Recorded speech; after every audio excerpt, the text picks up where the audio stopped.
Now the Three Martini Lunch with Greg Corombos and Jim Geraghty.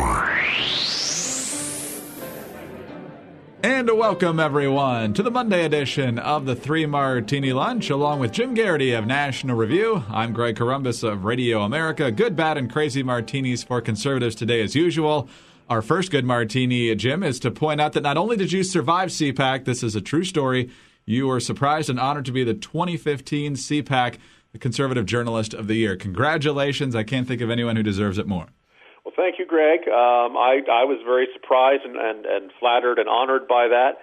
I think it really means something, not just to get that, the respect of your peers, but to get it really at the end of February for the entire year. Everybody else can just quit. Take it easy. I've already got it for the year. So good luck to everybody at 16. Now, it was really nice of them to do that. And I would say I'm humbled, but that doesn't. If you're humble, you talk about how great you are. So I'm just going to say thanks to everybody, and we can move on to our martinis. Yeah, absolutely. And it is still a double-shotted good martini. CPAC took place from Wednesday night through Saturday, and virtually every person who's even remotely contemplated running for president in 2016 appeared at CPAC. Everyone from Jeb Bush, who got a very mixed reaction, to the adoring reaction to the folks like Rand Paul and Scott Walker and Ted Cruz to some extent. Rand Paul three-peated in the straw poll. Not sure if that means anything. A lot of folks saying this was another coming-out moment to show Scott Walker as a real strong candidate in this race, Jim. And others said, especially in the mainstream press, that Jeb Bush went in, defended his unpopular positions among conservatives, and came out probably a little better than he came in. What was your general takeaway? I think you've hit on a lot of the key points. First of all, we shouldn't be surprised by Rand Paul winning the straw poll. The CPAC straw poll victory is a old Paul family heirloom. Gets passed down from father to son. At some point, Rand Paul's kids will get to inherit that. First, Ron Paul supporters and now Rand Paul supporters are very good at bringing out their folks. And some people say, it's cheating, or it's perfectly fair. Everybody's allowed to do it. That's just what they do. And Jeb Bush brought in his folks as well, and every candidate tries to do that. So there's no shame in that.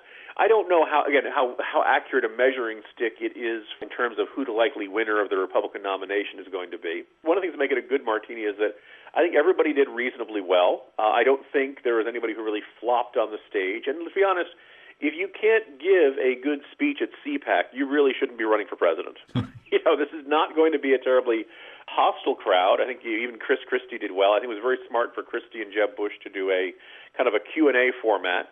It seemed like they were addressing the challenges. If Laura Ingraham, who you know, and Sean Hannity were the questioners for those. There was kind of two tones to the 2 days. The first one was it was a very serious day. I think a lot of conservatives really feel like they were doing something important in electing a Republican Senate, kind of changing the dynamic in Washington. And in fact, if anything, it's only liberated Obama, and they're getting a very different. This is you get Obama with no strings attached in since January, and it's been a very frustrating set of circumstances for conservatives. But the second day, I think people kind of loosened up. I think everyone understands the seriousness of the question before them, but it's always good to be around people who think alike, and who don't necessarily think alike, but who are like-minded and reassuring. I think we have a very good movement here. We have our internal battles and our squabbles and things like that, but ultimately, these are people who are passionate about making the country a better place, and they have their hearts on their sleeves and wave the flag, and it's always nice to be around that group, and I think that hopefully a lot of people came out of it energized with slight hangovers. That certainly seemed to be the case. Before we get to our second good martini, you can probably tell that Jim is on the phone today. Our regular connection did not work. Jim, that net neutrality kicked in faster than anybody. It did. I'm not kidding when I say some parts of NRO went down like 5 minutes after the vote. So they're after us. No, it's not a conspiracy at all.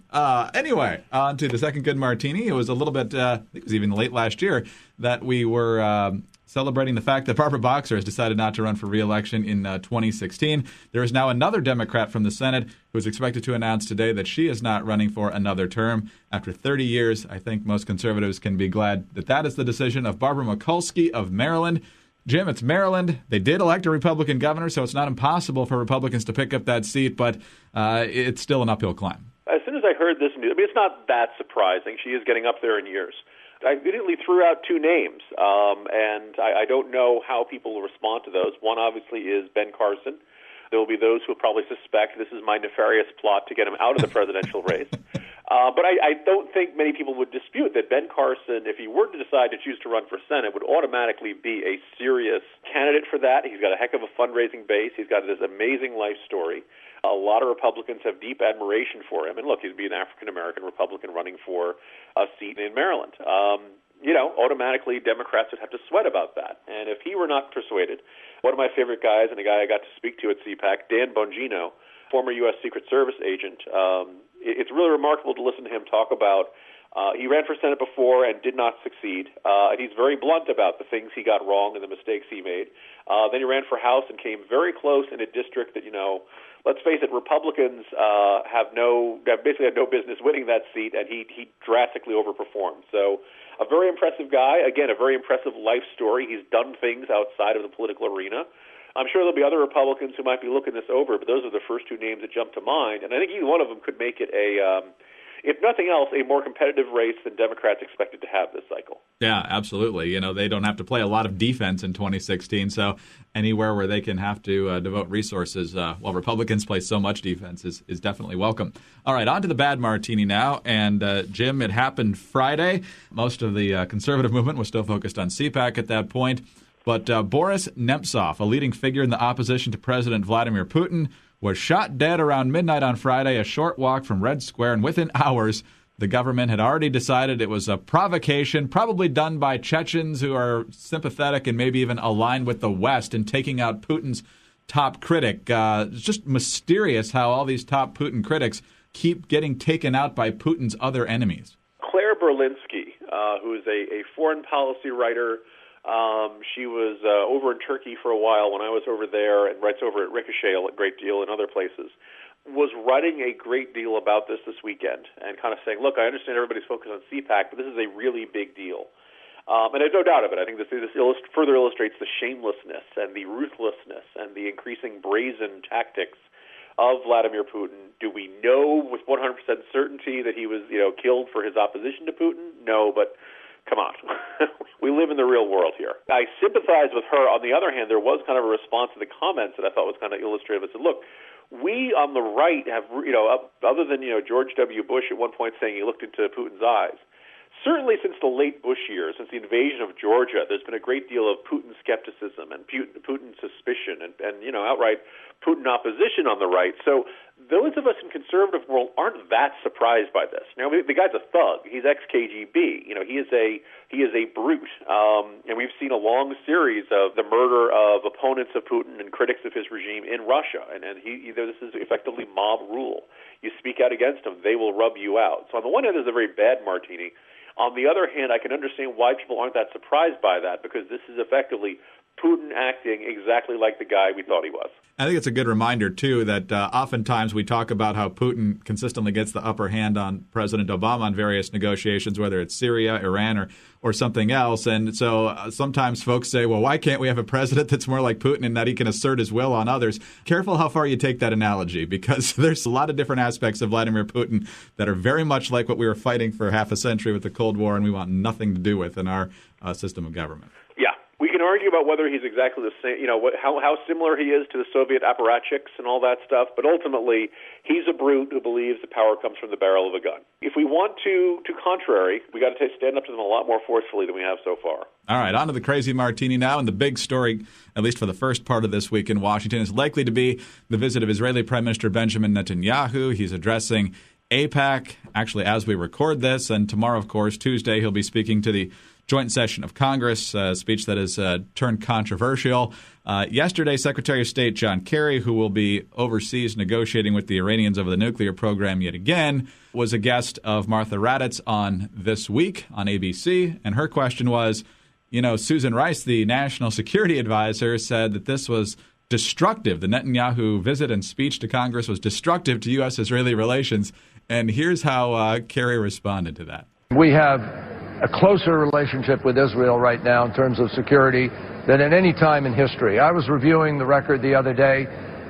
We have intervened on Israel's behalf in the last 2 years more than a couple of hundred times in over 75 different fora in order to protect Israel. I talk to the Prime Minister regularly, including yesterday. We are not, we don't want to see this turned into some great political football. Obviously, it was odd, if not unique, that we learned of it from the Speaker of the House and that an administration was not included in this process.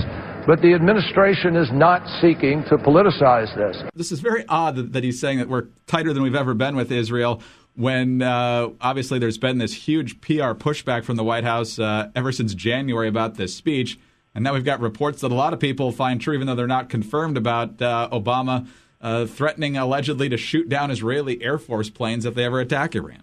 Yeah, I mean, that story, let's just say the sourcing was a little iffy. It's only the telephone game. There was the Israeli report of a Kuwaiti report of my brother-in-law who had once seen a guy who got a bunch of papers from Lucy Ramirez at a rodeo with the Rathergate. So the irony is that you say that. I mean, Brzezinski had made that proposal a little while back, and no one would say, "Oh, this administration would never do that." It's like they probably wouldn't shoot down Israeli jets, right? What makes it crazy is Kerry's insistence that things have never been better. When in fact, I don't know if you could say they've never been worse, but certainly it seems like a low point. And when the fact that let's assume for the sake of argument that it really was a breach of protocol, and House Speaker John Boehner should have checked with the White House. So how do you react to it? I mean, you can basically say, we won't be attending, and Biden won't be attending, and Kerry won't be attending, and lots of Democrats, this is a giant snub of the president, and this is an insult. Or you say, no, it's all right, we didn't invite him, we didn't want to be seen as endorsing him before an election, but since he's coming here, Biden will be attending. You could just say, all right, fine, come and speak to us. But this administration isn't doing that. And so now they have to, have on one hand have a de facto boycott, not just by the administration, but by lots of Democrats as well, and then turn around and insist, no, actually, everything's cool, we're fine. In fact, this relationship has never been better. I mean, John Kerry's always been a bad liar, and one of the things that jumps out about that is that he wouldn't even, if you'd said, we've had some bumps in the road, but we know we're in this for the long haul, that's a more plausible spin than it's never been better, which kind of suggests that he has no ability to determine what is realistic or what is plausible in the minds of the audience he's attempting to persuade, which is not a good trait in a diplomat, now is it? No, it is not, and I don't think the administration could be confused with endorsing Netanyahu in this visit, since they've lent a few operatives to the opposition over there in the final stages of this campaign. When I was over in Turkey, I remember Erdogan, who at that point wasn't quite the nut job he has become now. There was the attitude of a lot of U.S. diplomats in the Bush administration, look, if we had to choose Turkish leaders, this is not the guy we would have chosen. But having said that, there are enough areas for common ground. They work together on the big, important stuff. Yes, they're going to pound the table and disagree very strongly with us sometimes, but this is somebody we can work with, which is not necessarily the same level as friends. That's a much more plausible designation of the relationship, that at least at the beginning of the Obama administration. Now I think it's just increasingly clear that Obama and the administration is way tougher on Israel than they are in Iran. And that is about as depressing, crazy, and bad as we can imagine, given Iran's track record. Jim, hope you got some rest yesterday. We'll talk to you again tomorrow. See you tomorrow, Greg. Jim Geraghty of National Review. I'm Greg Corombos of Radio America. Thanks for being with us today, and join us again on Tuesday for the next 3 Martini Lunch.